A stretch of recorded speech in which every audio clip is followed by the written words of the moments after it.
ನಮಸ್ಕಾರ. India gate ಕಾರ್ಯಕ್ರಮಕ್ಕೆ ಸ್ವಾಗತ. ನಾನು ಪ್ರಶಾಂತ್ ನಾಥು.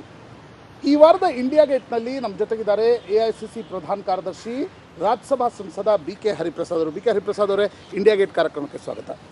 ಹರಿಪ್ರಸಾದ್ ಅವರೇ, ಕಳೆದ 15 ದಿನಗಳಿಂದ ದೇಶದಾದ್ಯಂತ ಚರ್ಚೆ ನಡೀತಾ ಇದೆ. ಇದೊಂದು ರೀತಿ ಮೋದಿ ವರ್ಸಸ್ ರಾಹುಲ್ ಗಾಂಧಿ. JNUದಲ್ಲಿ ರಾಹುಲ್ ಗಾಂಧಿ ತಕ್ಷಣಕ್ಕೆ ಹೋದರು, ಕಾಂಗ್ರೆಸ್ ಒಂದು ರೀತಿಯಾಗಿರ್ತಕ್ಕಂಥ ತಪ್ಪು ಮಾಡ್ತು ಅಥವಾ ಸರಿ ಮಾಡ್ತು, ಈ ರೀತಿಯಾಗಿರ್ತಕ್ಕಂಥ ಚರ್ಚೆಗಳು ಸಾಕಷ್ಟು ನಡೀತಾ ಇದೆ. JNU ಬಗ್ಗೆ ಏನು ಕಾಂಗ್ರೆಸ್ನ ಸ್ಟ್ಯಾಂಡ್, ಎಲ್ಲಿ ತಪ್ತಾ, ಏನಾಯ್ತು ಇದು? JNU ಬಗ್ಗೆ ಕಾಂಗ್ರೆಸ್ ತೆಗೆದುಕೊಂಡಿರ್ತಕ್ಕಂಥ ಹೆಜ್ಜೆ ಸರಿಯಾದ ರೀತಿನಲ್ಲೇ ಇದೆ. ಭಾರತೀಯ ಜನತಾ ಪಾರ್ಟಿಯವರು, ಅದರಲ್ಲೂ ಸಹ ನರೇಂದ್ರ ಮೋದಿಯವರು ಪ್ರಧಾನಮಂತ್ರಿ ಆದ ನಂತರ ಮೊದಲು ಅವರು ಲೋಕಸಭೆಯಲ್ಲಿ ಜನರ ಕೂಗನ್ನು ಅದ್ಮಿಡಿಯಲು ಪ್ರಯತ್ನ ಮಾಡಿದ್ರು.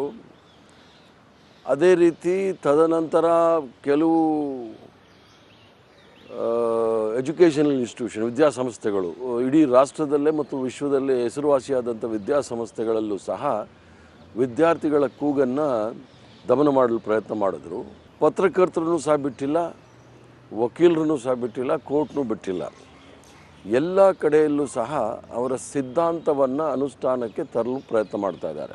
ಪರ್ಸೆಪ್ಷನ್ ಜನರಲ್ಲಿ ಹೋಗ್ತಾ ಇರ್ತಕ್ಕಂಥದ್ದು, ಅಲ್ಲಿ ದೇಶ ವಿರೋಧಿ ಘೋಷಣೆಗಳು ಕೂಗಲ್ಪಟ್ಟು, ಅದೀಗ ಸೆಡಿಷನ್ ಹೌದು ಅಲ್ವೋ ಅನ್ನೋದನ್ನು ನ್ಯಾಯಾಲಯ ತೀರ್ಮಾನಿಸಿ. ಆದರೆ ಕಾಂಗ್ರೆಸ್ ತುಂಬ ಗಡಬಡಿ ಮಾಡ್ತು, ತರಾತುರಿ ಮಾಡ್ತು. ಕಾಂಗ್ರೆಸ್ ಉಪಾಧ್ಯಕ್ಷರು ಯೋಚನೆ ಮಾಡದೆ JNUಗೆ ಹೋದರು ಅಂತಕ್ಕಂಥದ್ದು ಪರ್ಸೆಪ್ಷನ್ ಜನರಲ್ಲಿ ಇರ್ತಕ್ಕಂಥ. ಕಾಂಗ್ರೆಸ್ ಉಪಾಧ್ಯಕ್ಷರು ಯಾವುದೇ ರೀತಿಯ ಗಡಬಡಿನಲ್ಲಿ ಅವರು ಹೆಜ್ಜೆ ಇಡಲಿಲ್ಲ. ಅಲ್ಲಿರೋ ವಿದ್ಯಾರ್ಥಿಗಳಿಗೆ ತೊಂದರೆ ಆಗ್ತಾ ಇದೆ ಅಂದಾಗ, ಈಗಾಗಲೇ ಅಲ್ಲಿ FTIA ಆಗಿತ್ತು, ಹೈದರಾಬಾದಲ್ಲಾಗಿತ್ತು, ವಿದ್ಯಾರ್ಥಿಗಳಿಗೆ ತೊಂದರೆ ಆಗಿದ್ದೆ ಅಂದಾಗ ಅದನ್ನು ಅವರ ಜೊತೆಗೆ ನಾನು ಇದ್ದೀನಿ ಅಂತ ಹೇಳಕ್ಕೆ ಹೋದರು. ವಿದ್ಯಾರ್ಥಿಗಳಿಗೆ ತೊಂದರೆ, ಹೈದರಾಬಾದ್ FTI ಬಂದೆ. JNUನಲ್ಲಿ ಇವರು ಮಾಡ್ತಕ್ಕಂಥ ಆಪಾದನೆ ಅಫ್ಜಲ್ ಗುರು ಪರ ಘೋಷಣೆಗಳಿತ್ತು. ನಿಮ್ಮದೇ ಸರ್ಕಾರ ಅಫ್ಜಲ್ ಗುರು ಬಂದೆ. ಈಗ ಅಫ್ಜಲ್ ಗುರು ಒಬ್ಬ ಭಾರತೀಯ ರಾಷ್ಟ್ರೀಯ, ಅವನ ಕೋರ್ಟ್ ಅವ್ರನ್ನ ಗಲ್ಲಿಗೇರಿಸ್ತು. ಅದಕ್ಕೆ ಅದರಲ್ಲಿ ಯಾರಿಗೂ ಸಂಶಯ ಇಲ್ಲ. ಯಾರೇ ದೇಶ ವಿರೋಧಿ ಚಟುವಟಿಕೆಗಳಲ್ಲಿ ತೊಡಗಿದ್ರೂ ಸಹ ಅವ್ರಿಗೆ ಶಿಕ್ಷೆ ಆಗಬೇಕು. ಆದರೆ ಇವ್ರು ಮಾಡಿದ್ದೇನು ಅಂದರೆ, ವಿದ್ಯಾರ್ಥಿಗಳ ಒಂದು ಅನಿಸಿಕೆಗಳನ್ನು ಅದನ್ನು ತುಳಿಲಿಕ್ಕೆ ಪ್ರಯತ್ನ ಮಾಡಿದ್ರು, ದಮನ ಮಾಡಲಿಕ್ಕೆ ಪ್ರಯತ್ನ ಮಾಡಿದ್ರು. ಅದು ಆಗಬಾರ್ದು ಅಂತ ಹೇಳಿ JNU ಪ್ರಕರಣದ ಬಗ್ಗೆ, ರೋಹಿತ್ ವೆಮ್ಲಾ ಪ್ರಕರಣದ ಬಗ್ಗೆ ಇಷ್ಟೆಲ್ಲ ಮಾತನಾಡಿರ್ತಕ್ಕಂಥ ಕಾಂಗ್ರೆಸ್ ಉಪಾಧ್ಯಕ್ಷ ರಾಹುಲ್ ಗಾಂಧಿ ಪಾರ್ಲಿಮೆಂಟ್ನಲ್ಲಿ ಚರ್ಚೆ ನಡೆದಾಗ ಪಾರ್ಲಿಮೆಂಟ್ನಲ್ಲಿ ಏನೂ ಮಾತನಾಡಲ್ಲ. ಈಗ ಪಾರ್ಲಿಮೆಂಟಲ್ಲಿ ಚರ್ಚೆ ಆಗೋದು ಬೇರೆ, ಜನಸಾಮಾನ್ಯರ ಮಧ್ಯದಲ್ಲಿ ಚರ್ಚೆ ಆಗೋದು ಬೇರೆ. ಇದ್ರ ಬಗ್ಗೆ ಈಗಾಗಲೇ ಪಾರ್ಲಿಮೆಂಟಲ್ಲಿ ನಮ್ಮವರೆಲ್ಲ ಮಾತಾಡಿದ್ದಾರೆ. ಬೇರೆಯವರು ಉಪಾಧ್ಯಕ್ಷರು ಎಲ್ಲಿ ಮಾತಾಡಬೇಕು ಅಲ್ಲಿ ಮಾತಾಡ್ತಾರೆ ಅಲ್ಲ. ಆದರೆ ಇಡೀ ಒಂದು ರಾಹುಲ್ ಗಾಂಧಿ ಯಾವ ರೀತಿಯಾಗಿರ್ತಕ್ಕಂಥ ಹೋರಾಟವನ್ನು ತೆಗೆದುಕೊಂಡು ಹೋದರು. ಹೈದರಾಬಾದ್ಗೆ 2 ಸಲ ಹೋದರು. JNU ಕ್ಯಾಂಪಸ್ಗೆ ಯಾವುದೇ ನಾಯಕ ಭೇಟಿ ನೀಡದೇ ಇರತಕ್ಕಂಥ ಪರಿಸ್ಥಿತಿಯಲ್ಲಿ ತರಾತುರಿಯಲ್ಲಿ ಹೋದರು. ಅದು ಸರಿ ತಪ್ಪು ಅನ್ನೋದ್ರ ಬಗ್ಗೆ ಚರ್ಚೆ ನಡೀಲಿ.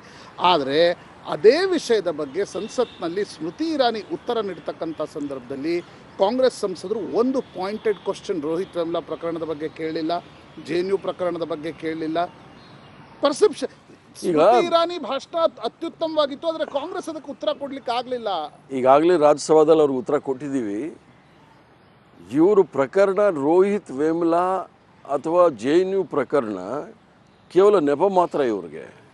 ಇವ್ರಿಗೆ ಬೇಕಾಗಿರ್ತಕ್ಕಂಥದ್ದು ಅಲ್ಲಿ ರಾಜಕೀಯ ಧ್ರುವೀಕರಣ ಮಾಡಲಿಕ್ಕೆ ಪ್ರಯತ್ನ ಮಾಡ್ತಕ್ಕಂಥವ್ರು ಭಾರತೀಯ ಜನತಾ ಪಾರ್ಟಿ, ಅವರ ಸಂಘ ಸಂಸ್ಥೆಗಳೇನಿದೆ ಇವು ಮಾಡಲಿಕ್ಕೆ ಪ್ರಯತ್ನ ಮಾಡಿದ್ರು. ಅದರ ವಿರುದ್ಧವಾಗಿ ದೇಶದಾದ್ಯಂತ ಪ್ರೊಟೆಸ್ಟ್ ಎಲ್ಲ ನಡೀತಾ ಇದೆ. ABP ಅವರು ಮಾಡ್ತಾ ಇದ್ದಾರೆ, ಅದು ಬೇರೆ ಪ್ರಶ್ನೆ. ಈಗ ಈ ದೇಶದಲ್ಲಿ ಒಂದು ಕಾನೂನಿದೆ, ಕಾನೂನಿನ ಚೌಕಟ್ಟಿನಲ್ಲಿ ಯಾರ ಮೇಲಾದರೂ ಕ್ರಮ ತೆಗೆದುಕೊಳ್ಳಿ, ಯಾರ ಮೇಲಾದರೂ ಸಂಶಯ ಇದ್ರೂ ನೀವು ತೆಗೆದುಕೊಂಡು ಹೋಗಿ, ಅದಕ್ಕೇನು ಬೇಡ ಅಂತ ಹೇಳೋದಿಲ್ಲ.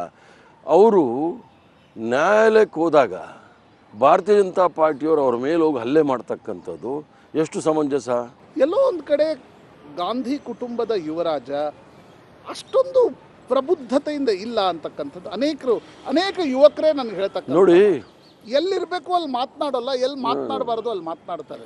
ರಾಹುಲ್ ಗಾಂಧಿಗೆ ಇರ್ತಕ್ಕಂಥ ಒಂದು ಕಾಮನ್ ಸೆನ್ಸು ಮತ್ತು ಜನರಲ್ ನಾಲೆಡ್ಜ್ ಇದೆ ನೋಡಿ, ಯಾರೂ ಸರಿಸಾಟಿಯಾಗಿಲ್ಲ. ಅವ್ರಿಗೆ ಕೊಡಬೇಕಾದಂಥ ಜಾಗವನ್ನು ಇವ್ರು ಕೊಡ್ತಾ ಇಲ್ಲ. ಯಾವುದೋ ಕಾರಣದಿಂದ ಅವ್ರಿಗೆ ಒಂದು ರೀತಿಯ ವಿರೋಧ ಭಾಸದಲ್ಲೇ ನೋಡ್ಕೊಂಡು ಹೋಗ್ತಾ ಇದ್ದಾರೆ ವಿನಃ ಆ ಮನಸ್ಸಿನಲ್ಲಿ ಇರ್ತಕ್ಕಂಥ ಟ್ಯಾಲೆಂಟ್ ಏನಿದೆ ಅನ್ನೋದು ಇವ್ರಿಗೆ ಯಾರಿಗೂ ನೋಡಲಿಕ್ಕೆ ಸಹಿಸೋಕ್ಕಾಗ್ತಾ ಇಲ್ಲ ಅಷ್ಟೇ. ಯಾಕಂದರೆ ರಾಹುಲ್ ಗಾಂಧಿ ಕಾರಣದಿಂದ ನಾವು ಕೇಳಲ್ಪಡ್ತೀವಿ ಕಾಂಗ್ರೆಸ್ ವಲಯಗಳಿಂದ ಒಂದು ರೀತಿಯ ವಿರೋಧ ಪಕ್ಷ ಸರ್ಕಾರವನ್ನು ಟೀಕಿಸಬೇಕು ಸರಿ, ಆದರೆ ದ್ವೇಷಿಸೋದು ಸರಿನಾ ಅಂತ. GST ಬಿಲ್ ಕಳೆದ 2 ವರ್ಷಗಳಿಂದ ವಿರೋಧ ಪಕ್ಷ ಅದನ್ನು ತಡೆ ಹಿಡ್ಕೊಂಡು ನಿಂತಿದೆ ಅಂತ ಸರ್ಕಾರ ಇದನ್ನು ಆಪದಿಸ್ತಾ ಇದೆ. 2007ನೇ ಇಸ್ವಿನಲ್ಲಿ ನಾವು GST ಬಿಲ್ ತಂದ್ವಿ. ಯಾರು ಅದಕ್ಕೆ ವಿರೋಧ ಮಾಡ್ತಾ ಇದ್ದವರು, ಮೊಟ್ಟ ಮೊದಲನೆಯ ವಿರೋಧ ಬಂದಿದ್ದೇ ಗುಜರಾತ್ನಿಂದ. ಇದೇ ನರೇಂದ್ರ ಮೋದಿಯವರು ಅದಕ್ಕೆ ವಿರೋಧ ಮಾಡ್ಕೊಂಡು ಬಂದರು. ಇವತ್ತು ಅವ್ರು ಅಧಿಕಾರಕ್ಕೆ ಬಂದಿದ್ದಾರೆ ಅಂತ ಹೇಳಿ ಅವ್ರು ಹೇಳಿದ್ದೆಲ್ಲ ನಾವು ಮಾಡಬೇಕಂತಿದೆಯಾ?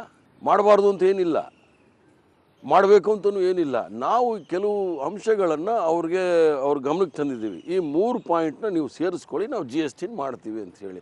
ಸರ್ಕಾರಕ್ಕೆ ಬಂದವರು ಗಿವ್ ಆ್ಯಂಡ್ ಟೇಕ್ ಪಾಲಿಸಿ ಮಾಡ್ಕೋಬೇಕು, ಸ್ವಲ್ಪ ಫ್ಲೆಕ್ಸಿಬಲ್ ಆಗಿರಬೇಕು, ಹಂಬಲಾಗಿ ನಡ್ಕೋಬೇಕು, ಭಾಳ ಸವಿನಯದಿಂದ ಇರ್ತಕ್ಕಂಥ ಇದು ಮೈಂಡ್ ಸೆಟ್ ಇರಬೇಕು. ಇವ್ರಿಗೆ ಯಾರಿಗೂ ಇಲ್ಲವೇ ಇಲ್ಲ. ಈ ಸೆಷನ್ನಲ್ಲಿ GST ಪಾಸ್ ಆಗಲಿಕ್ಕೆ ವಿರೋಧ ಪಕ್ಷ ಅಭ್ಯಂತರ ಇಲ್ವಾ? ನಮ್ಮದು 3 ಪಾಯಿಂಟ್ನ ಇವರು ಸೇರಿಸ್ಕೊಂಡ್ರೆ ಯಾವುದೇ ಅಭ್ಯಂತರವಿಲ್ಲದೆ GST ಪಾಸ್ ಮಾಡ್ತೀವಿ. ಹರಿಪ್ರಸಾದ್ ಅವ್ರ ಜೊತೆ ಮಾತುಕತೆ ಮುಂದುವರಿಯುತ್ತೆ. ಇದೊಂದು ಸಣ್ಣ ಬ್ರೇಕ್.